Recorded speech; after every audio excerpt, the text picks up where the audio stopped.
이게 여기 왜 있지? 서울의 한 공원인데 일본에서 온 커플이 산책을 하던 중 이상한 소리가 들렸습니다. 무엇인지 보고는 화들짝 놀랐는데요. 그러나 잠시 후 그들은 도망가지 않고 서서히 그쪽으로 다가갑니다. 과연 커플이 발견한 건 무엇이었는지 같이 알아볼까요? 잠시 좋아요 버튼 눌러주시면 영상 제작에 큰 힘이 됩니다. 안녕하세요. 저는 일본 명문대 영화과에 재학 중인 하나코입니다. 최근 한국에 갈 기회가 생겨서 이렇게 글을 쓰게 되었어요. 저는 어릴 때부터 영화 감상을 정말 좋아했는데요.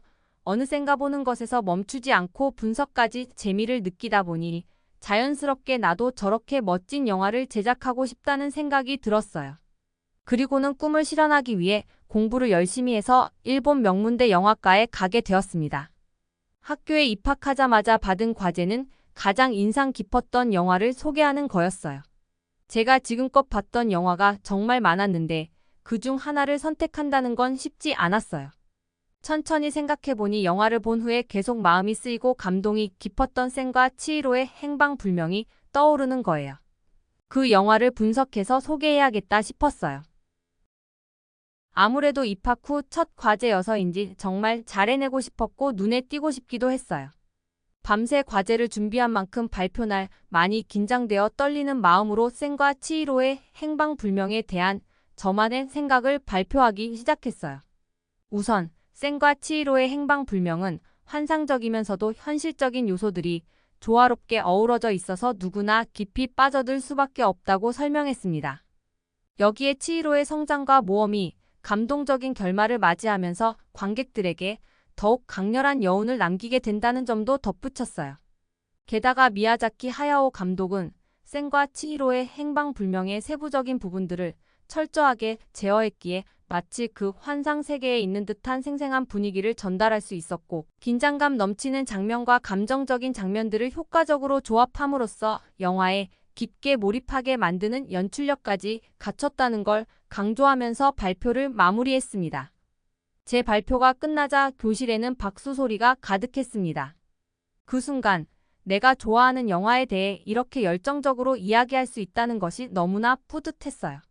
심지어 나만큼 그 영화를 깊이 있게 분석한 사람은 없을 거라는 자부심까지 들었답니다. 하지만 그 자부심은 오래가지 않았어요. 바로 다음 발표자인 민지 때문이었죠. 민지는 박찬욱 감독의 올드보이에 대해 발표하겠다고 했어요.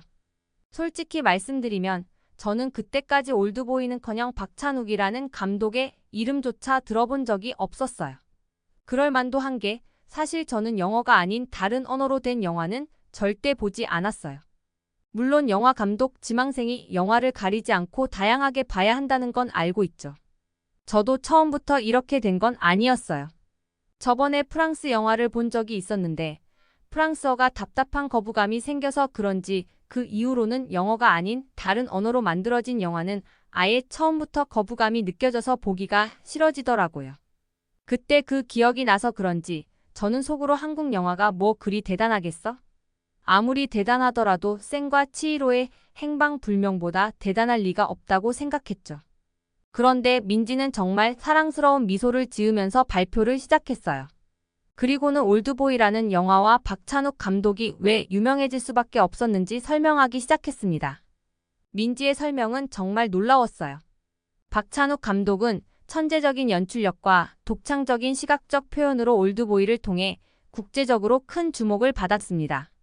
그의 작품은 단순한 범죄 스릴러를 넘어서서 인간 본성의 어두운 면을 깊이 탐구하며 관객들에게 강렬한 여운을 남기기도 했죠. 이런 박찬욱 감독의 업적은 한국 영화 산업과 국제적 영화계에 큰 영향을 미쳤습니다. 민지는 꽤 오래전 상영한 영화 올드보이에 대한 간단한 리뷰를 제공했습니다. 이 영화는 박찬욱 감독의 독특한 연출 스타일과 깊은 내용을 통해 관객들에게 강력한 인상을 주었다고 설명했습니다. 올드보이는 복수와 인간 본성의 어둠을 탐구하며 강렬한 사회적 주제를 다루어 현대 사회의 문제를 고발한다고 강조했죠. 그리고 비틀거리는 카메라 워크와 긴장감 넘치는 스토리텔링이 관객들을 몰입시켰다고 언급했습니다. 오래전 영화지만 아직 안 보신 분들은 꼭 한번 보라고 하며 발표를 마무리했어요. 교수님과 학생들은 모두 박수를 치며 발표가 좋았다고 칭찬하더니 교수님께서는 이 영화는 언제 나오나 하셨어요. 그러면서 오늘 저녁에 오랜만에 올드보이를 다시 볼까 한다고 하시더라고요. 전 질투가 났어요.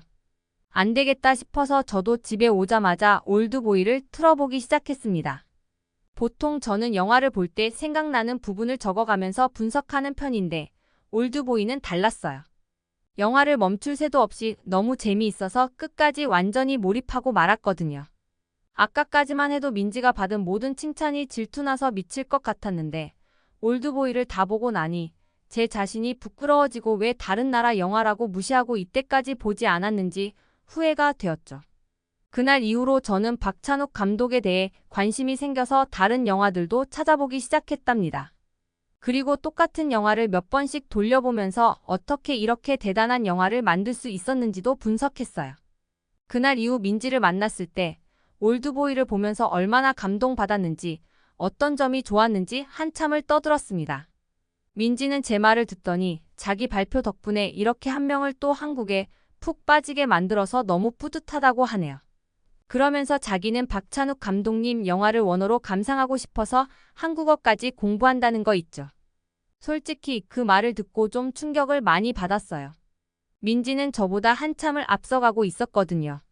그 순간 제 자신이 너무 부끄러워졌어요.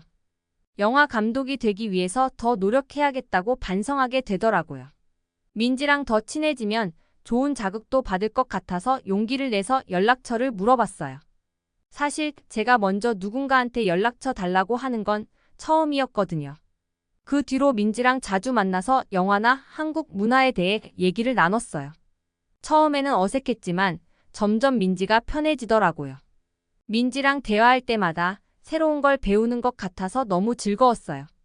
영화에 대한 제 시각도 넓어지는 걸 느꼈고요. 어느 날 민지가 저한테 링컨 센터의 코리안 아츠 위크에 같이 가자고 하더라고요. 솔직히 말하면 처음에는 좀 망설였어요. 제가 원래 사람 많은 곳을 별로 안 좋아하거든요. 민지가 너무 신나하는 모습을 보니 거절할 수가 없더라고요. 그게 뭐냐고 제가 묻자 민지가 설명해줬어요.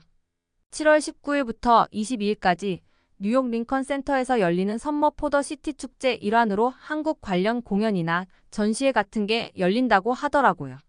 민지의 설명을 들으면서 저도 모르게 기대가 되기 시작했어요. 올드보이를 본 이후로 한국 문화에 푹 빠져있던 터라 이런 기회가 또 있을까 싶더라고요. 게다가 민지랑 같이 가면 더 많이 배울 수 있을 것 같아서 바로 좋다고 했습니다. 코리안 아츠 위크 당일 저는 평소보다 일찍 일어나 정성스럽게 차려입었어요. 그날만큼은 특별하게 보내고 싶었거든요. 저희가 처음 간 곳은 공연장이었어요. 음악은 최신 K-팝과 다양한 장르가 번갈아 흘렀고요. 처음에는 좀 어색했지만 민지가 먼저 몸을 흔들기 시작하는 걸 보고 저도 덩달아 춤을 추기 시작했습니다. 민지와 서로 쳐다보면서 웃고 춤추다 보니 정말 오랜만에 해방감이 느껴졌어요. 그런데 갑자기 멀리서 뭔가가 보이는 거예요. 처음에는 잘못 본 줄 알았는데 자세히 보니 맞는 것 같더라고요. 저는 이렇게 있으면 안 되겠다 싶어 민지의 어깨를 잡고 흔들면서 지금 여기 있을 때가 아니라고 소리치고 같이 공연장 밖으로 뛰쳐나왔어요. 민지는 어리둥절한 표정으로 도대체 무슨 일이냐고 물어보면서 따라왔어요. 목적지에 가까워지자 민지도 뭔가를 알아챘는지 두 손으로 자신의 입을 막으면서 저한테 너무 잘했다고 하더라고요. 그렇게 미친 듯이 뛰어 저희가 도착한 곳은 바로 박찬욱 감독의 영화 친절한 금자씨의 상영관이었어요. 이 영화는 박찬욱 감독의 작품 중 하나로 상영관에는 사람들로 꽉 차 있었습니다. 올드보이 이후로 나온 이 작품은 특히 감정의 깊이와 인간 본성의 복잡성으로 많은 관심을 받았죠. 그동안 저만 박찬욱 감독을 모르고 살았는지 부끄러워졌습니다. 오죽하면 제가 정말 영화를 사랑한다고 말을 해도 될까 하는 생각까지 들더라고요. 처음에 상영관에 도착했을 땐 꽉 차 있어서 저희가 앉을 자리는 도저히 보이지 않았어요. 어떻게든 앉겠다고 눈에 불을 켜고 겨우 자리를 찾아 앉았는데 다행히 영화는 막 시작한 참인 것 같더라고요. 친절한 금자씨는 저도 처음 보는 거라 더 집중해서 봤습니다. 영화가 시작되자마자 온몸에 소름이 돋더라고요. 왜냐하면 지금 보고 있는 이 영화가 지금 봐도 전혀 어색하지 않아서 친절한 금자씨라는 게 믿기지 않았거든요. 박찬욱 감독의 이 작품은 시각적 표현과 감정의 깊이를 묘사하는 데에서 정말 돋보였어요. 특히 감독 특유의 블랙 코미디와 감정의 층위를 넘나드는 스토리텔링이 눈에 띄었죠. 영화가 끝나고 나니까 수백 명의 관객들이 일제히 박수를 치더라고요. 다들 어떻게 이런 영화를 왜 이제서야 봤지라고 하면서 너무 재밌어 했고, 주변 사람들한테 꼭 보라고 추천하는 소리가 여기저기서 들렸어요. 그런 모습들을 보면서 저도 모르게 너무 뿌듯하더군요.